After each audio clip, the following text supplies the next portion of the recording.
अस्सलाम वालेकुम student, I hope you all are well. Okay, आज हमारी चैप्टर 23 जैसे हमारा चल रहा था पाइथागोरस थ्योरम, तो इसकी हमारी आगे की एक्सरसाइज है। आगे के कुछ क्वेश्चंस रह गए थे, उसको आज हम कवर करेंगे। ओके, आप लोग अपनी बुक खोल सकते हैं, पेज नंबर 179 पे एक्सरसाइज 23 है। ओके, हम क्वेश्चन नंबर 6 से स्टार्ट करेंगे। क्वेश्चन नंबर 5 तक हम अपने पार्ट 1 में सारे कंप्लीट कर चुके हैं। अब हम क्वेश्चन नंबर 6 से स्टार्ट कर रहे हैं। Question number 6 it's very easy. ठीक है, यहाँ पे जस्ट एक आपको ट्राइंगल बता दिया गया है। ओके, इसमें बीच में एल्टीट्यूड ड्रॉ हुआ हुआ है और यहाँ पे दो ट्राइंगल आ गए हैं, तो इन्होंने इस एक्स की वैल्यू मालूम करनी है। ठीक है, कह रहे हैं कि इस एक्स की वैल्यू मालूम करें, find the value of x in the adjacent figure. ठीक है, अब हमें क्या चाहिए, हमें पाइथागोरस थ्योरम के लिए दो साइड्स चाहिए एटलीस्ट किसी भी एक अननोन के लिए, लेकिन हमारे पास यहाँ हाइपोटेनियस तो है, लेकिन ये वाले परपेंडिकुलर की मेजरमेंट नहीं है। तो हम पहले क्या करेंगे, जो गिवन मेजरमेंट है उसकी हेल्प से हम परपेंडिकुलर की मेजरमेंट मालूम करेंगे और फिर हम यहाँ पे ये बेस मालूम कर सकते हैं। ओके, इसका मतलब है हम पहले ट्राइंगल ले रहे हैं ए डी सी। ओके, ये हमने लिख दिया in triangle A D C. A D जिसमें है परपेंडिकुलर जो हम फाइंड करेंगे, डी सी है आपका base, it's equal to 15 centimetre, A C is equal to hypotenuse that is 17 centimetre. Okay, this is याद है ना, राइट एंगल के सामने वाली side hypotenuse. Okay, now using by Pythagoras theorem hypotenuse is equal to, okay ये dot dot dot का मतलब है ये आप लोगों ने खुद से सॉल्व करना है। ओके, जस्ट आपने क्या करना है, हाइपोटेनियस की जगह आपने 17 रख देना है, परपेंडिकुलर की जगह आपने परपेंडिकुलर ही लिख दीजिएगा, या आप ए डी भी लिख सकते हैं, और बेस की जगह आप क्या लिख देंगे 15 सेंटीमीटर। और जब इसको आप यहाँ पे इसका स्क्वायर निकालेंगे, यहाँ पे इसका स्क्वायर निकालेंगे, और जब आप परपेंडिकुलर मालूम करना है तो इस वाली साइड को आप प्लस हो रहा है वहाँ पे जाके माइनस करेंगे, तो आपका परपेंडिकुलर क्या आ जाएगा 8 सेंटीमीटर। जब 8 सेंटीमीटर या 8 यूनिट्स आ जाएगा तो आप उसको दूसरे एक्स मालूम करने के लिए यूज़ कर सकते हैं। उसके लिए अब आपके पास क्या है, अगेन आप पाइथागोरस थ्योरम यूज़ करेंगे और उसमें आप सी जो है वो आपका 10 आ जाएगा। ठीक है, हाइपोटेनियस है ना, ये देखें यहाँ लिखा है A B is equal to hypotenuse 10 centimetre. 10 x मालूम करना है आपने, दैट इज़ बेस, यहाँ पे आप इजिकल टू एक्स भी लिख सकते हैं, और यहाँ पर परपेंडिकुलर जो आपने ये इसकी वैल्यू निकाली है ए डी, वो यूज़ करते हुए आप पाइथागोरस थ्योरम में यूज़ करेंगे, वैल्यूज़ रखेंगे, स्क्वायर निकालेंगे। ओके, और फिर उसके बाद सेकेंड लास्ट स्टेप क्या होगा, आप taking square root on both side करेंगे, तो आपके पास इसकी वैल्यू आ जाएगी एक्स की वैल्यू, दैट इज़ 6 यूनिट और 6 सेंटीमीटर। यहाँ पे सेंटीमीटर नहीं लिखा तो जस्ट इसके मीन्स कि आपका 6 यूनिट है। ओके, ये आप लोगों ने इतने कैलकुलेशन वगैरह ख़ुद से करनी है। नाउ नेक्स्ट क्वेश्चन पे आ जाते हैं हम। क्वेश्चन नंबर 7 क्या है हमारे पास, क्वेश्चन नंबर 7 है ये, आप पहले क्वेश्चन देख लीजिए। In the triangle A B C, ये एक पूरे ट्राइंगल की बात कर रहे हैं, as angle A D B is right angle. Okay, ये हमारे पास राइट एंगल है B, as shown in the ad. अच्छा ओके, ए डी बी ये यहाँ पे क्या है ना, डी इन्होंने शो नहीं किया या मिसिंग हो गया, ये जहाँ पे वर्टेक्स से एल्टीट्यूड ड्रॉ हो रहा है ये वाला पॉइंट जो है वो डी है। आप अपनी डायग्राम जब ड्रॉ करें तो यहाँ पे ज़रूर डी लिख लीजिए। ठीक है, और ये फिर क्या करता है, जब ये एल्टीट्यूड ड्रॉ होता है तो ये राइट एंगल बनाता है, तो ये इस वजह से इन्होंने लिखा है A D B is right angle as shown in the adjacent figure.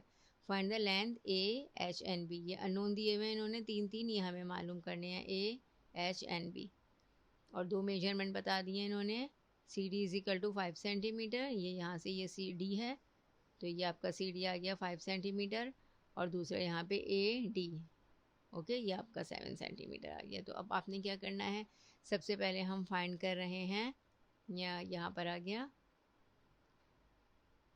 A B C triangle में सबसे पहले हम क्या फाइंड करने जा रहे हैं। ओके, क्योंकि हमारे पास 3 ट्राइंगल है ना स्टूडेंट्स, ये देखिए एक ये ट्राइंगल, एक ये वाला ट्राइंगल और एक ये वाला, 3 राइट एंगल ट्राइंगल है। तो इसलिए हमारे पास यहाँ पे 3 इक्वेशंस आएंगी जिसकी हेल्प से हम एक दूसरे को इक्वेशंस को सॉल्व करते हुए ये 3 अननोन मालूम करेंगे। ओके, सबसे पहले हम ट्राइंगल ले रहे हैं ए बी सी, ये हमारा ओरिजिनल ट्राइंगल जो हमारा सबसे बिग ट्राइंगल है ए बी सी, उसमें हमारे पास जो जो इन्फॉर्मेशन गिवन है उसकी इक्वेशन बना रहे हैं।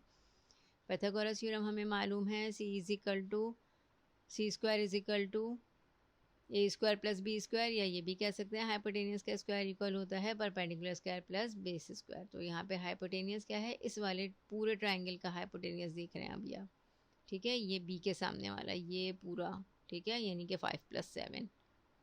नाउ 5 + 7 इज 12, इसलिए हमने यहाँ पे क्या लिख दिया, ए से लेके सी तक पूरा हाइपोटेनियस है इस बी का, ठीक है। तो यहाँ पे 12 आ गया। परपेंडिकुलर हो गई आपकी ये वाली साइड परपेंडिकुलर, तो यहाँ पे आपने ए लिख दिया, ये वाली साइड आपकी बी हो गई, तो यहाँ पे आपने बी लिख दिया। ये दोनों अननोन है, तो ये आपकी एक इक्वेशन बन गई 12 का स्क्वायर 144, और ये आपने इक्वेशन 1 करके इसको छोड़ दिया अभी। नौ दूसरे अब ट्राइंगल पे आते हैं। वो ट्राइंगल क्या ले रहे हैं हम, ए डी बी, ठीक है। ये वाली डायग्राम देख लें, यहाँ पे मैंने यहाँ डी को शो किया हुआ है, ओके, ए डी बी। अब ये वाले ट्राइंगल में यहाँ पे अगेन हम पाइथागोरस थ्योरम लगा रहे हैं। डी के सामने वाला हाइपोटेनियस यानी कि बी स्क्वायर, ये आपका परपेंडिकुलर एच स्क्वायर, और ये आपका बेस 7 स्क्वायर, ठीक है। ये यहाँ पे हमने इसको सॉल्व किया, B square is equal to 7 का स्क्वायर 49 और एच स्क्वायर, और इसको हमने यहाँ पर 49 एक तरफ हमने कर लिया और बाकी दो अननोन एक तरफ कर दिए, ताकि हमको जब उसको सॉल्व करें तो हमारे पास कोई एक वेरिएबल कैंसिल आउट हो जाएगा, एक रह जाएगा और फिर उसकी वैल्यू मालूम कर लेंगे। ये इक्वेशन 2 हो गई। अब हमने नेक्स्ट ट्राइंगल लिया, triangle C D B, this one C D B, okay. यहाँ पे सी डी बी लिया हमने, अगेन इस पे पाइथागोरस थ्योरम अप्लाई किया। सी डी बी में हमारे पास जो है वो हाइपोटेनियस क्या है, डी के सामने वाली side, this one, okay, that is a हमने लिख दिया यहाँ पे। बाकी दो साइड्स के स्क्वायर का सम लिख दिया, जो क्या है 5 है और एच है, ठीक है। सिर्फ ये वाले यहाँ ट्राइंगल ले रहे हैं। अब हम जैसे मैंने नाम लिखा है ना ट्राइंगल सी डी बी, तो आप इस पर फोकस करें, सी डी बी, इसके सामने वाला हाइपोटेनियस। अगेन इसमें हमने पाइथागोरस थ्योरम लगाया और फिर हमने एक इक्वेशन ले ली, वो आ गई हमारी equation 3, 25 is equal to A square minus H square.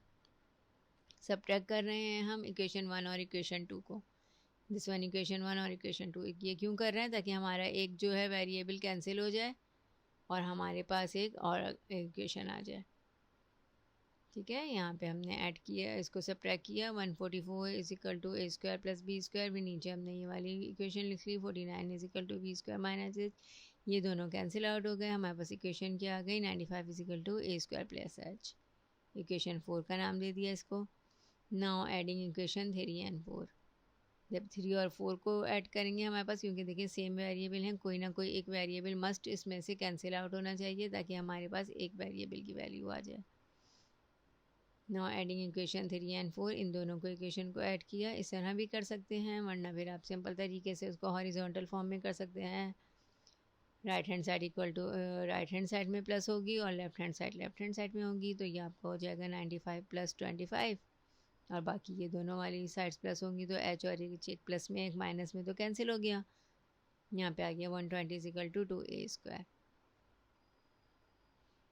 एक ही वैल्यू निकालनी है, तो यहाँ पे दूसरी साइड पे चला गया डिवाइड में, ये कैंसिल आउट हो गया, 60 आ गया। Taking square root on both side, then a is equal to 7.74। Now put the value of a in any one equation which have a, okay, आपने इसमें रख दिया a में, यहाँ पे भी रख सकते हैं और यहाँ पे भी रख सकते हैं, ठीक है। यहाँ पे रखेंगे तो आपके पास b की वैल्यू आ जाएगी, और अगर इधर रख रहे हैं इक्वेशन नंबर 3 में, तो आपके पास h की वैल्यू आ जाएगी। h की वैल्यू निकाल रहे हैं पहले, 7.7 रखा है इक्वेशन नंबर 3 में,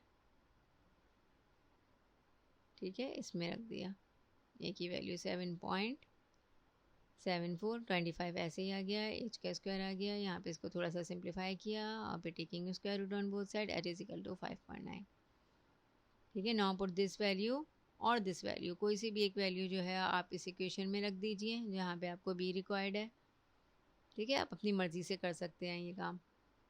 put value h in equation 2 में रख रहे हैं, यहाँ पर ये वाली सी से इक्वेशन निकली है, b की वैल्यू मालूम करनी है 49 ऐसे ही, h की जगह आपने 5.9 लिख दिया, इसको थोड़ा सा सिंप्लीफाई किया, प्लस किया, taking square root on both side, तो b इज इक्वल टू 9.16 आ गया।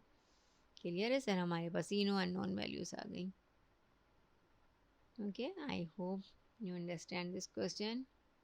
नाउ क्वेश्चन नंबर 8 कि मेरे चैनल को सब्सक्राइब कर देगा अगर अभी तक नहीं किया है तो वीडियो को लाइक और शेयर कर दीजिएगा। ओके, क्वेश्चन नंबर 8 पे आ गए हैं हम। अब क्वेश्चन नंबर 8 है हमारे पास, the side of a rectangular swimming pool. Okay, हमने ये छोटा सा रेक्टेंगुलर स्विमिंग पूल ड्रॉ कर लिया है। ठीक है, इसकी मेजरमेंट क्या बताई है इन्होंने, 50/30। ठीक है, ये 50 हो गया, ये 30 हो गया। और क्या, what is the length of between the opposite corner, opposite corner, these are opposite corners of a rectangle. Rectangle के अपोजिट कॉर्नर है ए और बी। इसकी मेजरमेंट पूछी है। यहाँ पे रेक्टेंगल 90 डिग्री का एंगल बना रहा है, 90 डिग्री के सामने का साइड हाइपोटेनियस। ओके, इसलिए हम इसमें क्या करेंगे, पाइथागोरस थ्योरम अप्लाई कर देंगे। As length of opposite corner of rectangle is hypotenuse by using Pythagoras theorem. ये भी आप खुद करेगा, इसमें से ना देखेगा। ओके, मैंने कर दिया है, लेकिन आप जो है खुद से इसकी सॉल्यूशन करेगा। ये जस्ट पाइथागोरस थ्योरम में आपने अप्लाई किया। सी की वैल्यू मालूम करनी है आपने हाइपोटेनियस की, बाकी दोनों वैल्यूज़ आपने ए और बी की इसकी जगह रख दी, स्क्वायर किया, फिर यहाँ पे सम किया, taking root on both side, C is equal to 58.30। इसका मतलब है ये आ गया आपका हाइपोटेनियस, यानी कि अपोजिट सॉरी अपोजिट साइड क्या, अपोजिट कॉर्नर की लेंथ आ गई आपके पास। चलिए क्वेश्चन नंबर 9 स्टार्ट करते हैं। क्वेश्चन नंबर 9 हमें क्या कह रहा है, the length of each side of an equilateral triangle. Okay, equilateral क्या आ रहा है, इक्वल से ऐसा ट्रायंगल जिसकी तीनों एंगल्स और तीनों साइड जो हैं वो इक्वल हों, वो that is called equilateral triangle. Find the length of any one altitude. किसी भी एक का जो है एल्टीट्यूड का मेजरमेंट मालूम करें। ठीक है, ट्रायंगल की तीनों साइड्स क्या हैं, 8 बता रहे हैं हमको, ये भी 8 है, ये 8 है, ये 8 है, क्योंकि इक्विलेटरल है, तीनों ही 8 हो गए सेंटीमीटर, इस साइड की, इस साइड की, इस साइड की, इस साइड की। ठीक है, एल्टीट्यूड ड्रॉ हो रहा है ए से। ठीक है, हम इन्होंने कहा किसी भी कहीं से भी एल्टीट्यूड ड्रॉ करके उसकी लेंथ मालूम कर सकें कीजिए, तो आप यहाँ सी से इस पे भी एल्टीट्यूड ड्रॉ कर सकते हैं। सी एंगल सी से यहाँ एल्टीट्यूड ड्रॉ करेंगे, वो भी 90 डिग्री बनेगा। बी से ये सामने वाले पे करेंगे तो वो भी 90 डिग्री बनेगा, और उसको सामने वाली साइड को वो 2 इक्वल पार्ट्स में डिवाइड कर देगा। ठीक है, जैसे ये यहाँ से कर रही हूँ मैं, ए से मैंने ए वर्टेक्स से सामने इसको ड्रॉ किया, एल्टीट्यूड 90 डिग्री का एंगल बना रहा है, और वो 8 सेंटीमीटर को 4 के पार्ट्स में डिवाइड कर रहा है। ओके, चलें जी, अब एंगल ए डी बी ले रहे हैं हम अपना। एंगल ए डी बी क्यों ले रहे हैं, क्योंकि हमारे पास 90 डिग्री का एंगल बन रहा है और हमें पाइथागोरस थ्योरम अप्लाई करना है। पाइथागोरस थ्योरम किसी 90 डिग्री पे ही अप्लाई होता है। ए डी बी लिया हमने, डी के सामने वाला क्या हो गया हमारा, हाइपोटेनियस, जो 8 सेंटीमीटर है। ठीक है, ये 8 सेंटीमीटर लिख दिया। ए हमारे पास आ गया 4 सेंटीमीटर। ठीक है, और बी के सामने वाला जो है हमें मालूम करना है, ये हमारे पास आ गया बी। ठीक है, इसकी मेजरमेंट मालूम करनी है ना हमने एल्टीट्यूड की, जो ए से यहाँ जा रहा है। एक ही जगह आपने 4 क्यों लिखा, क्योंकि ये इसका हाफ मेजरमेंट आ गई है। अब सिर्फ और सिर्फ आप इस वाले एंगल ट्राई एंगल पे फोकस कर रहे हैं। इसको आपने 4 का स्क्वायर 16, यह आ गया आपका, बी आपने उधर ही छोड़ दिया, 16 यहाँ पे आके माइनस हो जाएगा, 48 हो गया। उसके बाद आपने taking square root on both side, then the length of altitude is 6.93 units. Okay, I hope you all understand this question. Now question number 10 पे चलते हैं। क्वेश्चन नंबर 10 क्या है, the sides of a triangle have length x, x4 and 20। ठीक है, एक triangle बता रहे हैं, उसके ये 3 साइड्स दिए हुए हैं, एक x है, एक x+4 है, और एक ये है। If the length of the longest side is 20, कह रहे हैं कि लॉन्गेस्ट साइड 20 है। लॉन्गेस्ट साइड क्या हुआ हमारा, हाइपोटेनियस, जी हाँ बिल्कुल। ठीक है, what value of x make the right angle. ठीक है, हमने यहाँ पे ले लिया, इन्होंने खुद बता दिया लॉन्गेस्ट साइड हमारा 20 है, तो हमने पाइथागोरस थ्योरम में 20 को पुट कर दिया। बाकी 2 साइड्स हम कोई सी भी इधर एक्सचेंज कर सकते हैं, कोई फ़र्क नहीं पड़ेगा। अगर हम एक ही जगह x+4 का स्क्वायर लिख दें और b की जगह हम x² लिख दें। ठीक है, यहाँ पे हमने इसको रखा, यहाँ पे हमने a+b का जो है होल स्क्वायर का फार्मूला अप्लाई किया यहाँ पे। इस पे x जो है वो एक्स स्क्वायर हो गया, x प्लस 4 का जो है यहाँ पे फार्मूले के मुताबिक 2ab होता है, तो यहाँ पे क्या हो गया 8, 4 2 ज़ा 8 और x आ गया और 4 का स्क्वायर 16 आ गया। अब इसको थोड़ा सा सिंप्लीफाई किया, एक्स स्क्वायर 2x स्क्वायर हो गए, 8x आ गया है, 16 यहाँ प्लस हो रहा है वहाँ जाके माइनस हो गया। इसको सॉल्व किया यहाँ पे हमने, यहाँ से 2 कॉमन आ रहा है, कॉमन लाजमी देख लिया करें, अगर कोई चीज़ नंबर कॉमन आ रहा है तो उसको निकाल लें ताकि फिर वो क्वेश्चन जो है वो रिड्यूस होता जाता है। यहाँ पे आपने कॉमन निकाला, यहाँ पे डिवाइड किया। अब देखें ये पहले 384 टर्म थी, अब 192 हो गई, रिड्यूस हो गए। अब इस पे क्या करेंगे आप, क्वाड्रेटिक इक्वेशन बन गई है। मिडिल टर्म ब्रेक यूज़ कर रहे हैं हम, जो हमने फैक्टराइजेशन का मेथड सीखा है, मिडिल टर्म ब्रेक यूज़ की हमने। ठीक है, 4x हमें यहाँ पे चाहिए। जब आप किसी दो नंबर्स को मल्टीप्लाई करें तो आंसर जो है वो 192 एक्स स्क्वायर है, और जब उन्हीं को नंबर को आप प्लस करें तो फिर क्या है आपका आंसर 4x है, यानी कि मिडिल टर्म आए। ये आपने कर दिया यहाँ पे, उप्स सॉरी,